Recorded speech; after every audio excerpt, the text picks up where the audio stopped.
बधता मानस होते दंग, होते दंग, जीव जडला चरणी. Absolutely mindful and full of thoughts. Thoughts how to dominate, how to control. When they start controlling others, then you must know that it is the mind which is telling them to control. Why to control anything? If you are a real Sahajogi, there is no need to control. There is no need to maneuver, to manipulate. Now, once your attention goes beyond the mind, only the Sahajogis will understand this point very clearly. When this mind goes beyond the thoughts, then the manipulation of the attention is very important. Then whatever you manipulate means you take this attention to this or to that or to that. You will be surprised how dynamic you become, how effective you become, and how knowledgeable you become. Because once you can take this attention to anything you want, immediately there is light on that issue, on that person, on that problem, and you see how it works, how it happens. In Sahaja Yoga, you have said whether there have been lots of miracles with your attention or something like that. I agree. But your attention also is quite capable of doing things which normal people can't. Because now your attention is purified, firstly. And secondly, it is manipulated with the divine power and is manifesting its powers. But before that, I've seen people who come to Sajog, they send me letters of crying, mother, this is happening, that is happening, my father is sick and my leg is paining, my hands are paining, all kinds of things. Not only on the physical level, but also on mental level and all sorts of things. They go. They sometimes write to me such long letters, I don't know how to write it. There's nothing to write so much. But they do. Because at that stage they are still reacting and they don't know what to do. They go to such a limit that they think that Sahaja Yoga is like a contract. Now I have come to Sahaja Yoga, I must get this.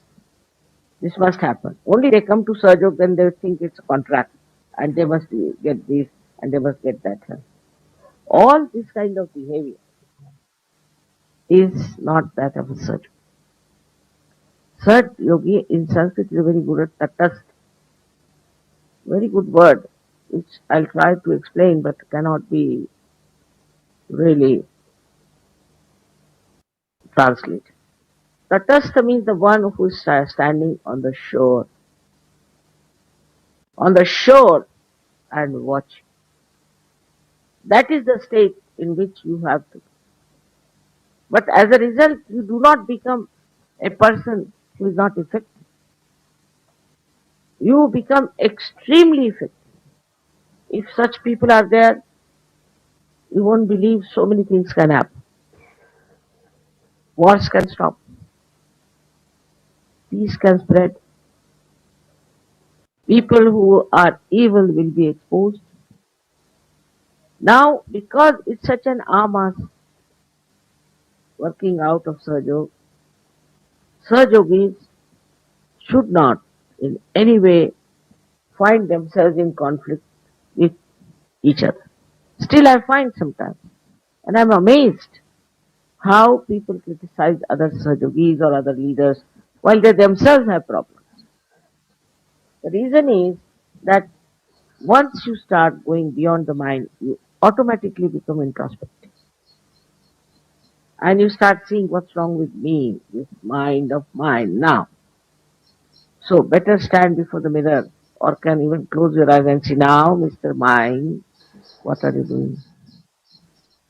What are you up to? You face yourself. You stand out from yourself and see for yourself and ask the mind, what are you up to? That's the way. Once you are out of it, you can control it. Happy you are celebrating my birthday. I'm supposed to be quite old, though I don't think like that because I don't think. Uh, One has to be beyond the mind, to think about yourself all the time or to think about things which do not concern you sometimes. And just try to put your mind into a turmoil, which is very dangerous these days. To stop your thought, first of all, I think in Surge Yoga you should stop reading anything. Because if you start reading, then what happens again? You start collecting thoughts from that. I've seen many people whose mind is nothing but the books from others or the words of others or quotation of others.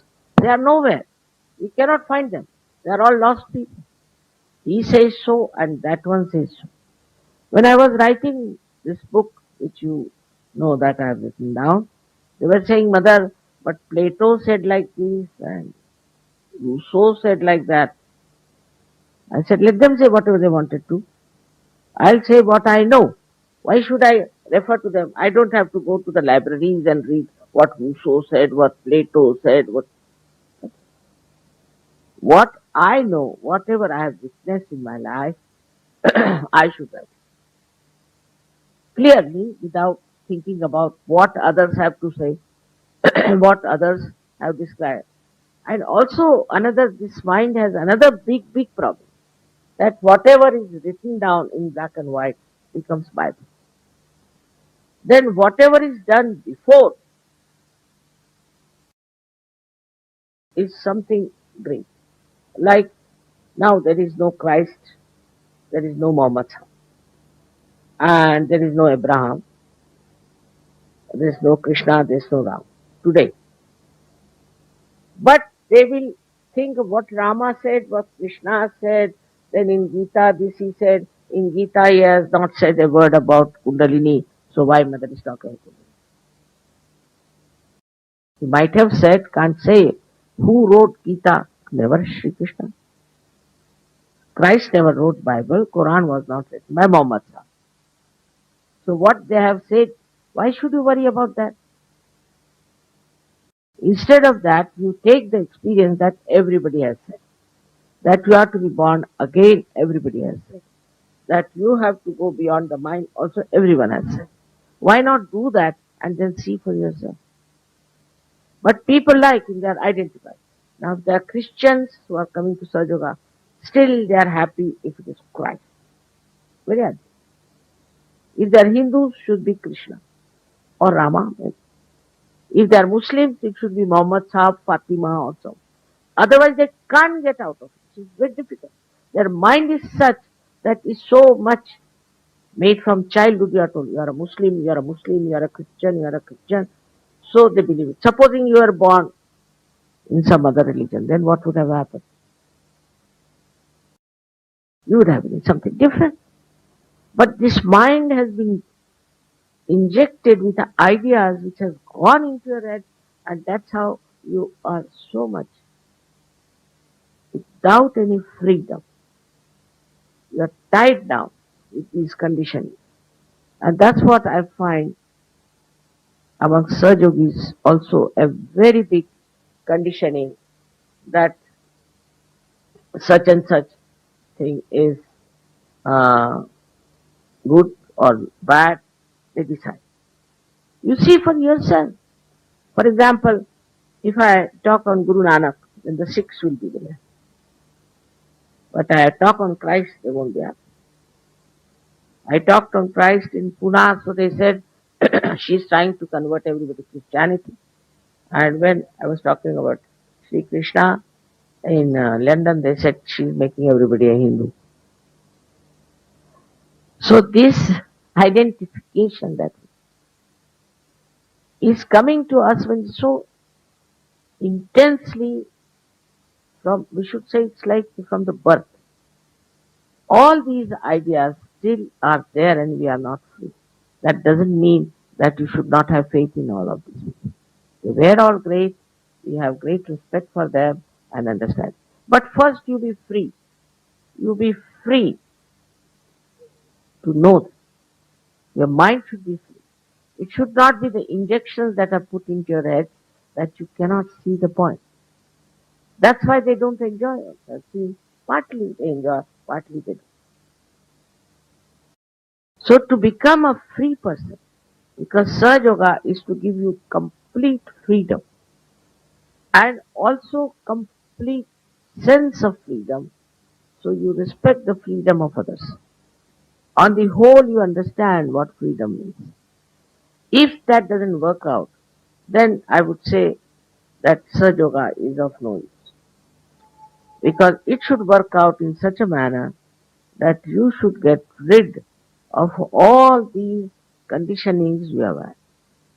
Now take the second enemy of ours is Mr. Ego, which is another headache and which works very fast. In many countries where already ego has been bloated. See these balloons. If they were bloated, all right, it's very easy to again make them big. But if they were never done that, then it's difficult. You have to pull it out, you have to put it to the pumps, otherwise it won't be bloated. Now this ego comes to us from different angles, and it actually will be surprised from the deformity of our chakra. For some people, money is very important. We must get money, some or other. If I don't get money, what's the use of being inside? Money is very important. We are living in a money oriented world, no doubt. But I have told you that what's the use of having money that makes you a fool, which takes you now. See the countries which are very much money oriented, who are supposed to be very rich. All the Scandinavian countries and Switzerland, whatever maybe have they might have done to get that money, doesn't matter. But they are people with money. People are committing suicide, young people are committing suicide. There's a competition going on. They are very unhappy. Why? That means money cannot bring happiness. Money, if that goes into your head also, then you cannot be a such. But the money is there just for you to use it to express your love. Now, you go to the shop, then you see something. Ah, this is very nice to be given to such and such person. You think like that. It's very sweet feeling you get there. Ah, you can give this to this one, huh? He needs it very much. When your mind becomes the other way down, I mean, when it is thoughtlessly aware, then you will buy something that is joy, something artistic, something beautiful, something useful to that person. It will be a kind of a mind that will be extremely full of generosity, enjoying its generosity, and all the time it will guide you to the projection of your attention to things by which you can give happiness to others. Small, not necessarily expensive things. If you have money, better spend money in buying things that you can give to others, that you can uh, express your love, your gratitude, your shraddha. It is very remarkable how people give money to these sadhus and babas in thousands and thousands and crores of, because I think in them it has come that to satisfy their shraddha they must give it. And so, 1996 birthday పూజ సందర్భంగా శ్రీ మాతాజీ ఇచ్చినటువంటి అమృతవాణి రెండో భాగాన్ని మనము తెలుగులో మాట్లాడుకుందాం. సారాంశాన్ని ఈ భాగంలో శ్రీ మాతాజీ స్పష్టంగా చెప్పారు. ఈ రెండు విషయాలన్నమాట. మనకున్నటువంటి ఈ కండిషనింగ్స్ ఏదైతుందో ఇది, దాని తర్వాత మనకున్నటువంటి ఈగో అంటే అహంకార ప్రత్యహంకారాలు ఏ విధంగా మన మీద ప్రభావం చూపుతుంది, వాటికి అతీతంగా ఏ విధంగా ఉండాలి, వాటి నుంచి విముక్తి పొందినట్లయితే మనము ఈ విధంగా నిర్విచార స్థితిని సాధిస్తాము అన్నటువంటి విషయం దీంట్లో అవగతం అవుతుంది. శ్రీ మాతాజీ ఈ విధంగా చెప్పారు.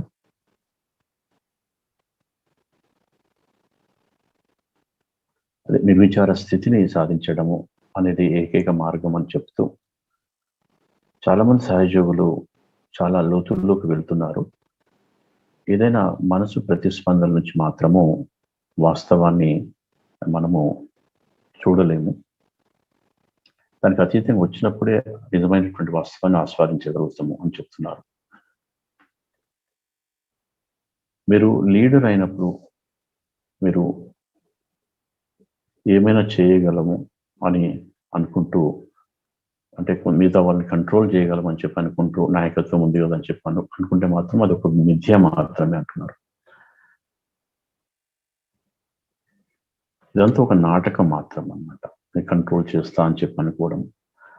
మీరు నిజమైన సహయోగులు అయితే, ఈ మైండ్కు మనసుకు అతీతంగా ఉన్నట్లయితే ఎవరిని కంట్రోల్ చేయాల్సినటువంటి అవసరం లేదు.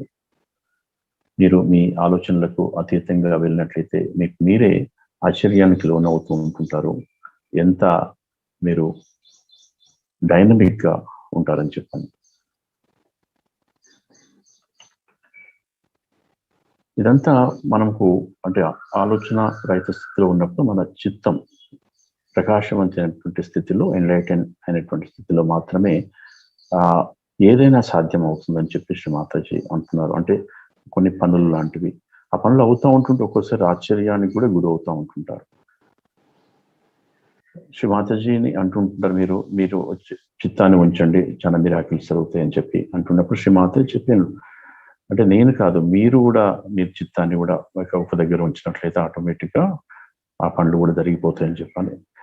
ఇంకా శ్రీ మాతాజీ అంటారు, ఇంకా నాకు శారీరక పరమైనటువంటి మానసిక పరమైనటువంటి సమస్యల గురించి పెద్ద పెద్ద ఉత్తరాలు రాస్తూ ఉంటుంటారు.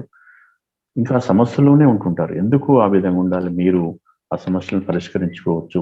అంటే మీరు ప్రతిస్పందనలు కనుక తగ్గించుకున్నట్లయితే, మీరు ఆలోచన రహిత స్థితిలో ఉన్నట్లయితే, తటస్థ స్థితిలో శ్రీ మాతాజీ ఈ విధంగా అడగడం జరిగింది. తటస్థ స్థితి అంటే మనకు తెలుసు, కంప్లీట్ బ్యాలెన్స్ ఉండడము.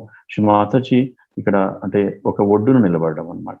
అంటే ఒక నది కానీ ఒక సముద్రం కానీ ఒడ్డున ఉన్నప్పుడు మనకు దాంట్లో కొట్టుకుపోయేటువంటి పరిస్థితి ఉండదు. కాబట్టి మనము ఆ విధంగా ఉండాలని చెప్పి శ్రీ మాతాజీ ఇక్కడ మనకు సలహా ఇస్తున్నారు.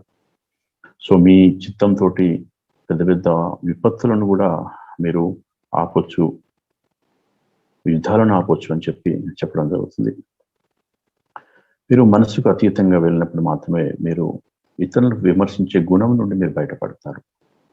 మీ మంచి చెడులను బేరేజ్ వేసుకోగలరు. మీరు అద్దం ముందు నిల్చున్నటువంటి ఫీలింగ్ ఉండి మీ మైండ్ని ప్రశ్నిస్తూ ఉండాలన్నమాట. ఏదేమైనా మీరు మీ మైండ్ని ఈ ఆలోచన అలజడుల నుండి అతీతంగా మాత్రం ఉంచుకోవాలి. మీరు మీ మైండ్ అతీతంగా వెళ్ళాలంటే అనవసరమైనటువంటి చదవద్దు. వారి సొంత మాటలు కాకుండా, మిగతా వారి మాటలు కాకుండా, ఇతరుల యొక్క మాటలు మాత్రమే వల్లవేయకుండా మనకు స్వచ్ఛంగా ఎంత తెలుసు అన్నటువంటి విషయంగా అవే మాట్లాడుతూ ఉండాలి. ఒకప్పుడు నేను ఒక పుస్తకం రాస్తున్నాను, కానీ దాంట్లో ఈ ప్లేటో కానీ రూసో లాంటి వాళ్ళ విషయాలు నేను ఉటంకించలేదు అనమాట. ఎందుకంటే అది అవసరం లేదు. దానికోసం నేను ఒక లైబ్రరీ పోవాల్సిన పని లేదు. నా అనుభవం మాత్రమే రాయడం జరుగుతుంది అని చెప్పి శ్రీ మాతాజీ చెప్పడం జరుగుతుంది.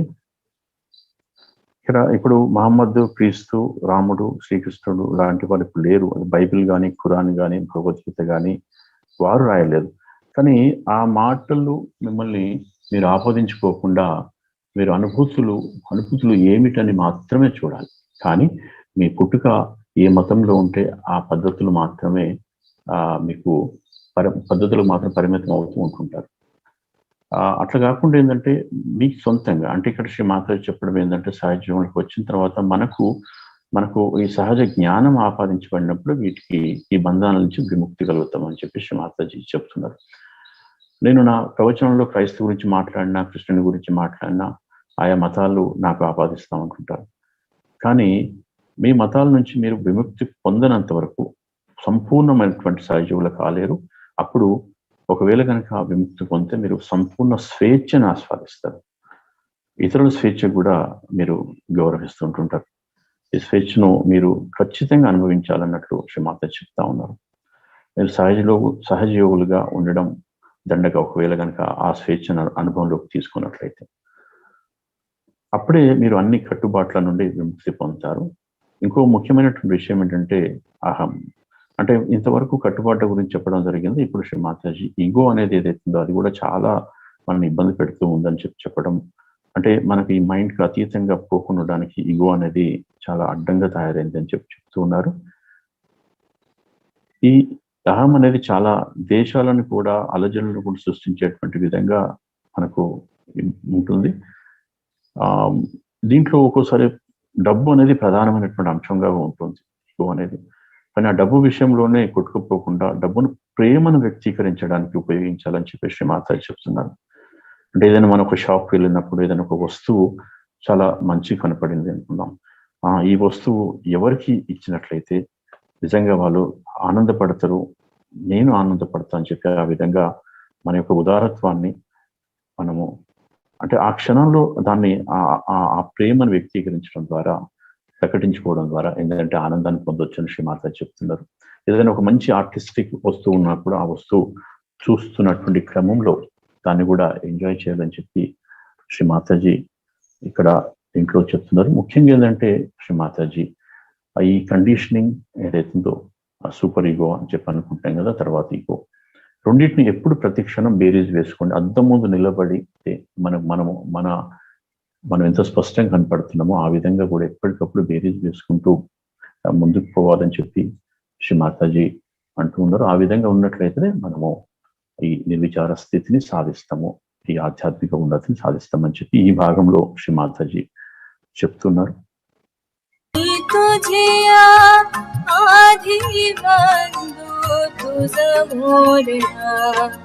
गजानन श्री गणराय आधि बंधु तुझ मोरया.